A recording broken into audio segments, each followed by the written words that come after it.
My name is Naoco Wowsugi. I am based in Washington, D.C., but I'm originally from Japan. I make art for the community with community. So I call myself as a community engaged artist. I do a lot of work around community, ecosystem, and healing. Then I was start doing gong after I started practicing meditation.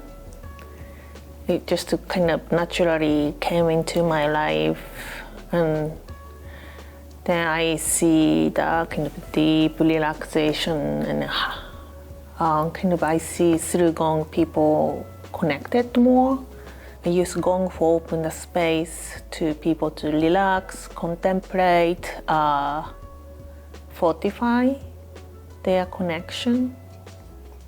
So I started playing gong for a lot of places, but especially for somewhere like community garden, where people can connect to themselves, community, but also environment. I came to Washington, D.C. around 2014, but around 2015, my art practice dramatically shifted to photography-based to more participatory, community-based work. Then I start like using some like meditation as my social creative practice.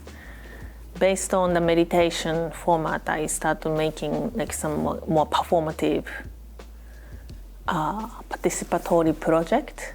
So I started practicing meditation by myself. I went to some silent retreat. You just meditate all day long without interacting with anyone at that place, because you don't talk to anyone. When the time to take break or starting next meditation, they communicate through playing small gong. The more I'm like,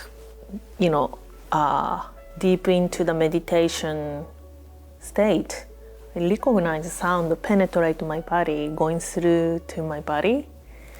The experience kind of make me really curious, what is gong? Then I went to my first gong bath. Then I think I got the gong 2019. I got the gong just for more curiosity reason. I think most people learn about the gong just like banging, like, for just hitting gong. But I had not much research, but I talked to two gong players. They said it's not an instrument, it's more like a meditation tool. So you have to accept, and then they all said you have to let the gong play you. So I didn't prepare much, but just to get the gong and figure that out. We often say like, let go, let God, let gong. And so gong kind of just bring me in the people I should meet. I met so many gong player, gong practitioner, and those people kind of share the resource or who can teach how to play gong.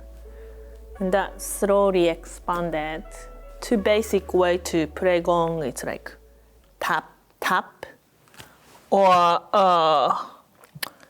make like rub the surface to make friction.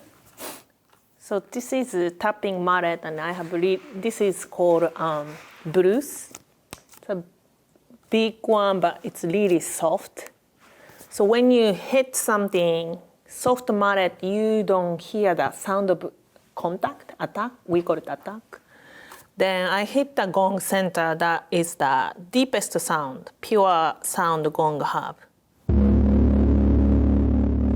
Don't hear it's like hitting too much. Then this one is like kind of very hard gong mallet. So if you hit hard one in the center, then you go to the edge, sound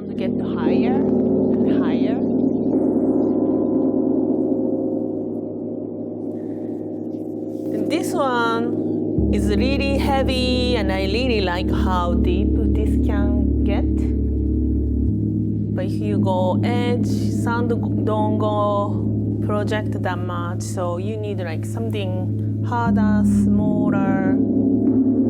So this one I can play like longer, faster. My arm won't get tired. It's called Boomer. It's kind of family member of blues, but Boomer is smaller but harder. So they have a more powerful resonant called Rosy Gray, bunny tail. So it's smaller. I can play this in a more intimate space. I don't need to play gong louder for many people. So I can like kind of play softly and enjoy the nuanced different sound. Then these are friction mallet. Like round one, and this is basically rubber or silicone. The material change like how it make sound. So I call it grandpa humming. So you just like rub the surface. And smaller one get usually higher sound. And this big one made from B-Lab creates some sort of really deep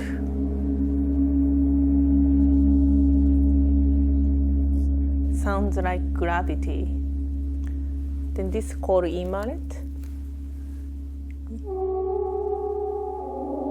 More higher sound, and this one I customized. You get really high pitch friction. Then so how you practice gong is not like how you control, but just like feel out your, you attune to the vibration sound, how you feel more comfortable each sound, or what kind of energy you want to create. Then, so basically practice became, you basically find like, I call it the sweet spot.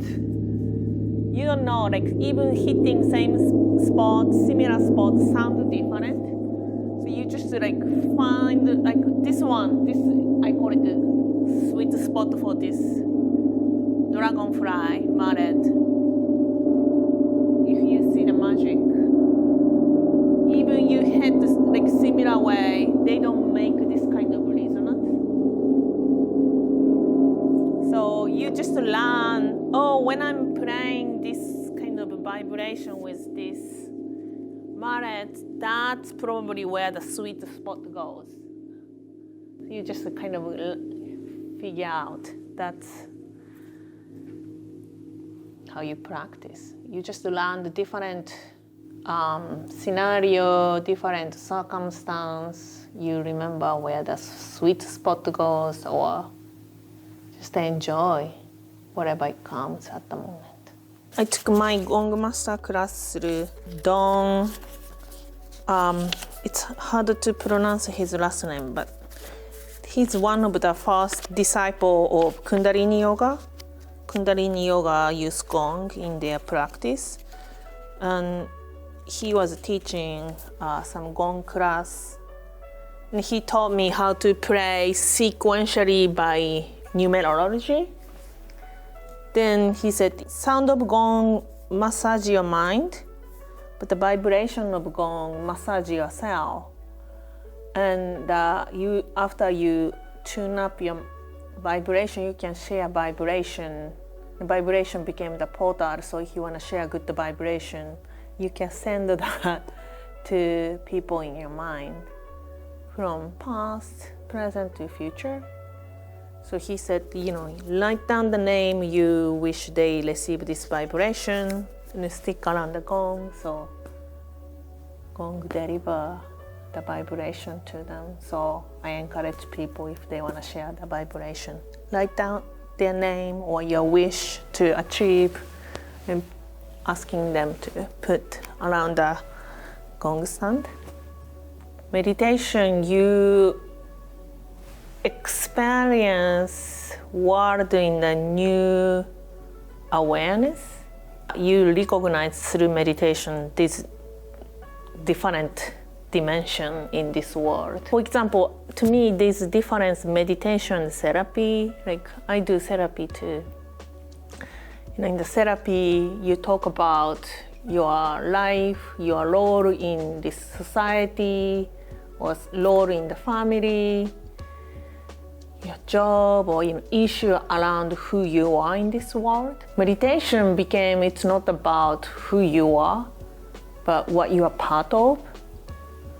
That kind of awareness. Every morning I just always get astounded how much I slept. Like I'm a long sleeper. So it's like, wow, I slept again this long. Cannot believe. I started the gong as a start of my part of my art practice, but kind of gong helped me to see my art practice much larger context. It's kind of cliche, but I just like, I wish, this feeling of peace or feeling of neutrality, I really like to explore, like how I can offer people to be more open up, open space, neutral state to become aware of so many other things. Anything I share help them to get some sort of self-discovery or appreciation. Like I wake up every morning and appreciate how much you can sleep deeper.